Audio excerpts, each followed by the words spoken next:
Hola, bueno, les estoy armando este video. A ver, estoy viendo que capte la luz, porque recién estaba afuera y la cámara se tiene que adaptar a que estoy acá. Ahí va.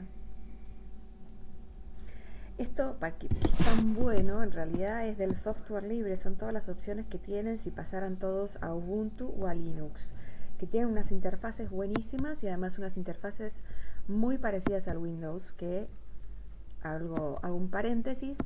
El Windows 10 está armado con la NSA norteamericana. Directamente Microsoft tiene sede en Washington.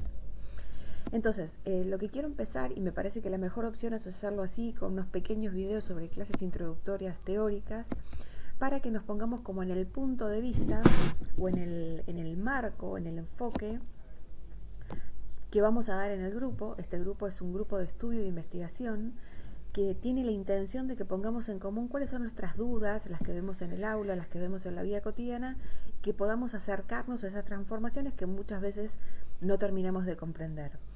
Esas transformaciones a las que nos vamos a acercar van a hacerse desde el punto de vista de la cultura. Y acá traigo esta diferenciación que me parece clave para entender sobre el campo comunicación / educación y lo que son estos temas pensados de la educomunicación. Porque es importante que acá vamos a tomar la posición del campo, comunicación / educación, porque nos interesa pensar esta perspectiva. Les cuento la diferencia. La educomunicación está pensando en todo el mundo y hace años la perspectiva de cómo instrumentalizar, cómo introducir, cómo usar las tecnologías digitales en la educación. Y hay un montón de alternativas, así que quienes quieran, por supuesto, de hecho Ale y Belén tienen un montón de experiencia en esto. Juli estaba hasta el otro día preguntando cómo hacer con las clases, y estamos todos también en esta situación de cuarentena, pensando qué hacer con las clases virtuales.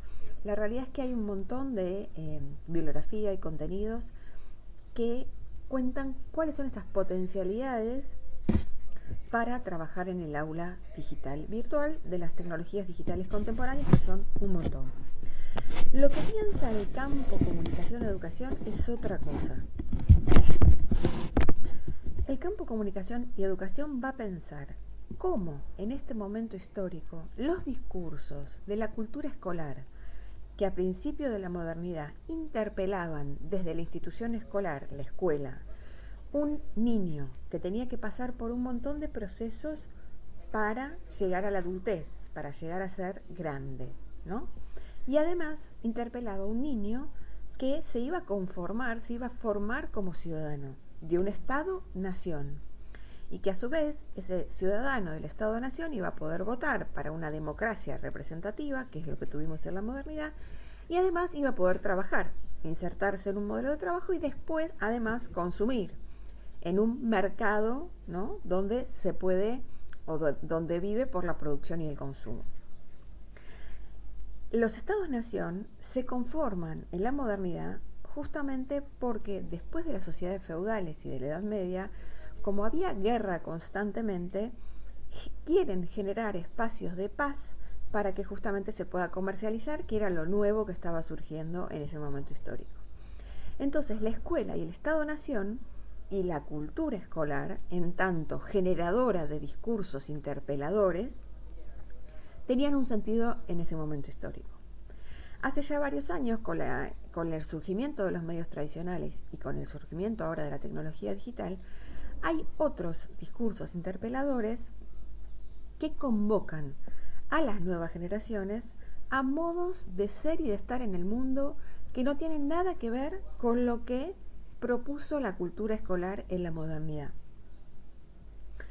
Entonces, cuando la escuela intenta introducir las tecnologías digitales sin pensar en esta transformación cultural, que tiene sobre todo que ver con el surgimiento de la tecnología digital interactiva, que tiene una especificidad, pero que además va acompañada de un montón de discursos que son propuestas de representaciones del mundo y propuestas de interpelación de ciertos modos de ser de la subjetividad contemporánea que ya están siendo apropiados por las nuevas generaciones. Las nuevas generaciones, como todos sabemos, están muchas veces criándose mucho con los discursos que provienen de las pantallas y mucho menos siendo interpelados por los discursos escolares, ni siquiera los discursos familiares, porque las familias están muchas veces con trabajos muy precarizados y están poco en las casas, y como sabemos también los niños están constantemente con las pantallas de todo tipo.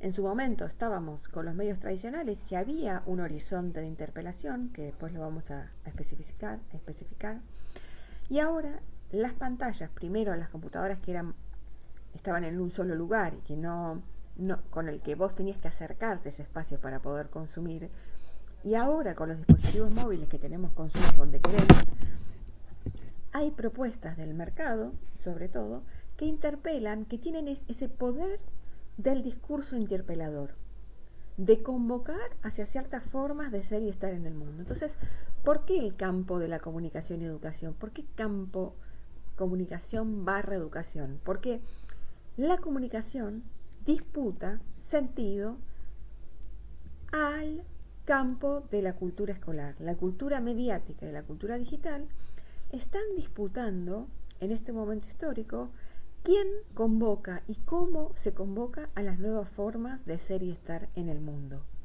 Entonces, por eso es que vamos a considerar cómo es esta disputa cultural que tiene que ver con sentidos puestos en circulación, que tiene que ver con representaciones puestas en circulación, todas esas vinculadas a potencialidades expresivas de esta tecnología digital que es la contemporánea.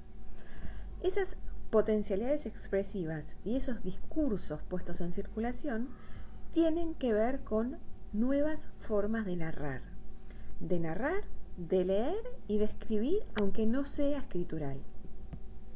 Estas especificidades de la cultura digital es lo que vamos a ver en la próxima clase.